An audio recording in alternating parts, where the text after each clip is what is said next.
जैसा कि हमने पहले भाग में देखा कि वो बाबा उस नरभक्षी को देखकर वहां से भाग गया।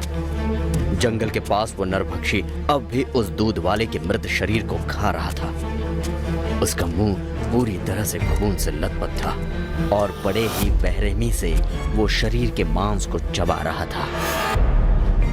उस दूध वाले को खाने के बाद उसने आसपास देखा तो उसे वो बाबा कहीं दिखाई नहीं दिया। उस नरभक्षी ने अपने मुंह से एक जोरदार दहाड़ निकाली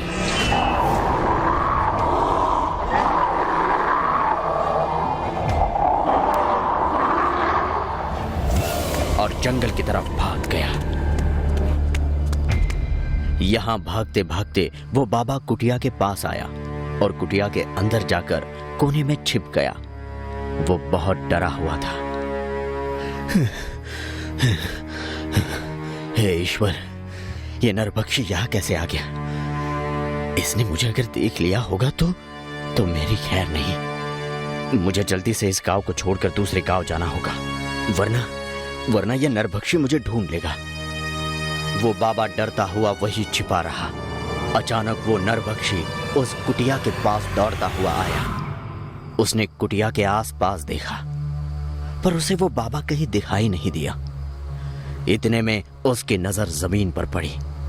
वहां किसी के पैरों के निशान थे जो कुटिया के अंदर जा रहे थे। उस नरभक्षी ने नीचे झुककर उन पैरों के निशानों को सूंघना शुरू किया और कुटिया की तरफ बढ़ने लगा। जैसे ही वो कुटिया के दरवाजे के नजदीक पहुंचा, उसने देखा कि अंदर वो बाबा कोने में छिपा बैठा था। उस बाबा को देखकर नरभक्षी को बहुत गुस्सा आया। उस नरभक्षी को सामने देखकर बाबा बहुत डर गया और कुटिया के बाहर भागने लगा। जैसे ही बाबा ने भागने की कोशिश की, नरभक्षी ने उसे पकड़कर रोका और जमीन पर पटक दिया। वो बाबा उससे अपने जान की भीख मांगने लगा। मुझे कुछ मत करो, मुझे जाने दो। अगर तुमने मुझे मार दिया तो तुम भी नहीं बचोगे। चुप हो जाओ। पहले ये बताओ कि तुम मुझे देखकर भागे क्यों थे? मैं तुम्हें वहां देखकर डर गया था। तुमने उन दोनों के शरीर को खाना शुरू किया तो मैं बहुत डर गया। फिर डर के मारे मैं यहाँ भाग आया। झूठ मत बोलो। तुम कब से मुझे देखकर डरने लगे? तुम तो जानते ही हो कि मैं ऐसा ही हूँ। लेकिन आजकल तुम जंगल के बाहर कब से आने लगे हो? ऐसा तो कुछ होना नहीं चाहिए था। तुम्हें जंगल के बाहर रास्ते पर नहीं आना चाहिए था। मैं बाहर नहीं आने वाला था, लेकिन तुमने मेरे पास कोई रास्ता छोड़ा ही नहीं। 4 दिन हो गए, तब से मेरे पास कोई शिकार नहीं आया। मुझे लगने लगा था कि तुम मुझे भूल गए हो। ऐसे कैसे हो सकता है?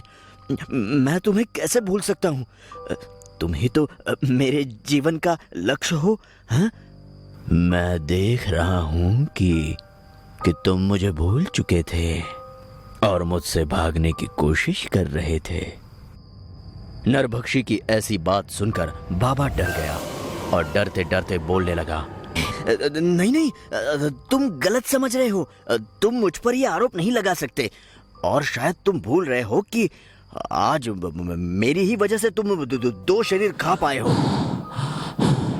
नरभक्षी बाबा की वो बात सुनकर उसके नजदीक जाने लगा। नजदीक जाते ही उसके शरीर पर से अपने बड़े और खूंखार हाथ फेरकर उसे सूंघने लगा। शायद तुम भूल गए हो कि गुरुजी के सामने हम दोनों ने एक शपथ ली थी। एक दूसरे को एक वचन दिया था जो हमें पूरा करना है। मैंने तो अपना वचन निभाया, पर तुम अपनी बात से मुकर रहे हो। देखो, मुझे अपना वचन अच्छी तरह से याद है और मैं उसके मुताबिक काम भी कर रहा हूँ, लेकिन ये इतना आसान भी तो नहीं है। मुझे थोड़ा वक्त दो। जब मैंने अपना वचन निभाया था तब तो इतना समय नहीं लगा था। तुम्हें जो चाहिए था वो मैंने तुम्हें एक झटके में दे दिया था, और अब जब तुम्हारी बारी आई है तो फिर तुम्हें इतना समय क्यों लग रहा है?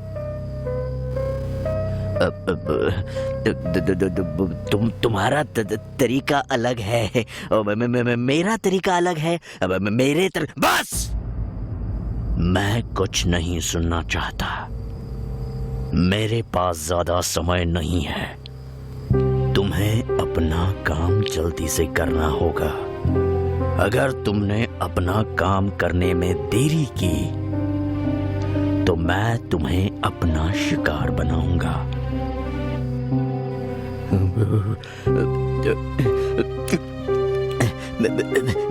मैं समझ गया।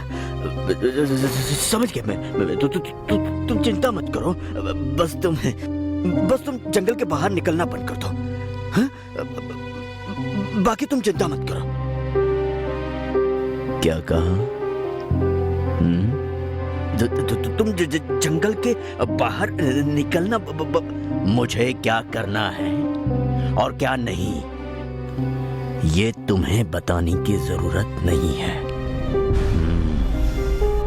अब मैं जा रहा हूं, लेकिन तुम अपना वादा मत भूलना, वरना बिना कुछ सोचे तुम्हें भी चूस चूस कर खा जाऊंगा।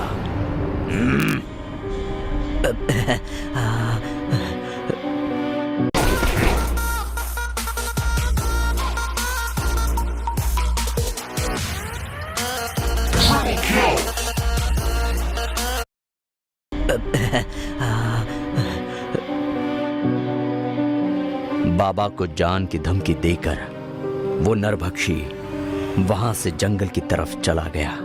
नरभक्षी की इस धमकी को सुनकर बाबा बहुत डर गया और पसीने से पानी पानी होने लगा।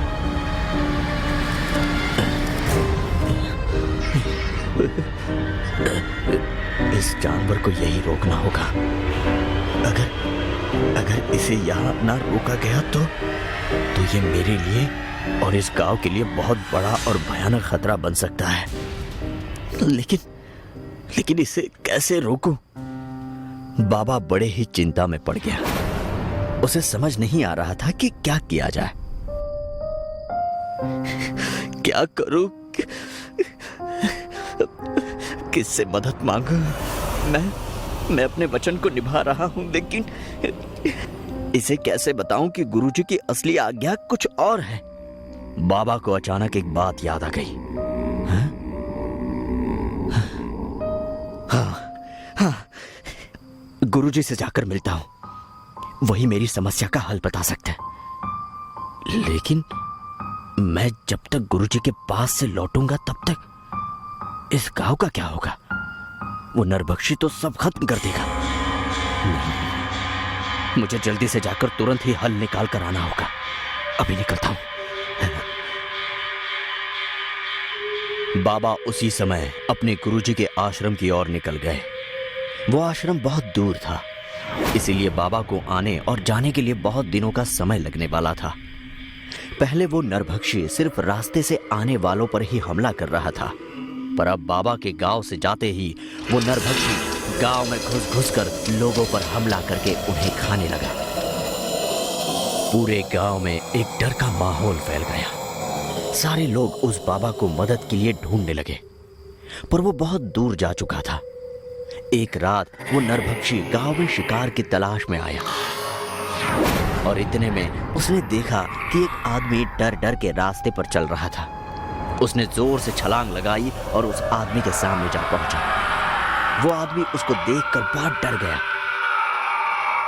नरभक्षी ने उसे पकड़कर और उसके शरीर को बड़े ही तेजी से खाने लगा। उस आदमी को खाने के बाद वो नरभक्षी अचानक अपने पेट को पकड़कर चीखने लगा।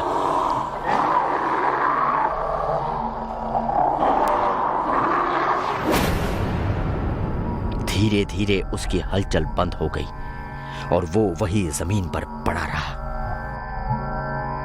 वहां बाबा कई दिनों का सफर तय करके गुरुजी के आश्रम जा पहुंचे। गुरुजी आश्रम में ही थे। बाबा गुरुजी के पास गए और उनको सारी हकीकत बताने लगे। बाबा की बात गुरुजी बड़े शांति से सुनने लगे। सारी बात सुनकर गुरुजी भी चिंता में पड़ गए। ये तो बड़ी गंभीर समस्या है, हमें तुरंत ही कुछ उपाय करना होगा। गुरुजी, आप ही को साक्षी मानकर हम दोनों ने ये सब शुरू किया था। अब आप ही बताइए ना इस पर कुछ उपाय। अचानक गुरुजी ने अपनी आंखें बंद की और कुछ सोचने लगे। गुरुजी ने अपने दिव्य दृष्टि से नरभक्षी को देखा। वो नरभक्षी गांव में जमीन पर पड़ा हुआ था। अचानक उसका शरीर बड़ा होने लगा। धीरे धीरे करके उसका शरीर ठीक होने लगा और तभी वो नरभक्षी उठ खड़ा हुआ। अब वो पहले से भी ज्यादा बड़ा और खूंखार लग रहा था। उसके उठने के बाद वहां दूर से एक कुत्ता उस पर भौंक रहा था।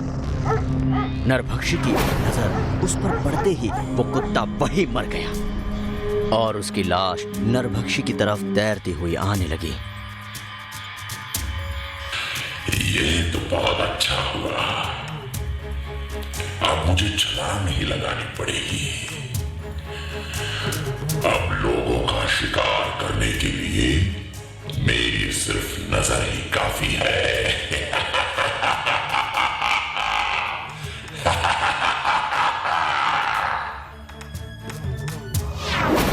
गुरुजी ने डर के मारे अपनी आंखें खोली। उनकी सांसें फूल रही थी और आंखों में डर साफ दिखाई दे रहा था। क्या हुआ गुरुजी? ऐसा क्या देख लिया आपने?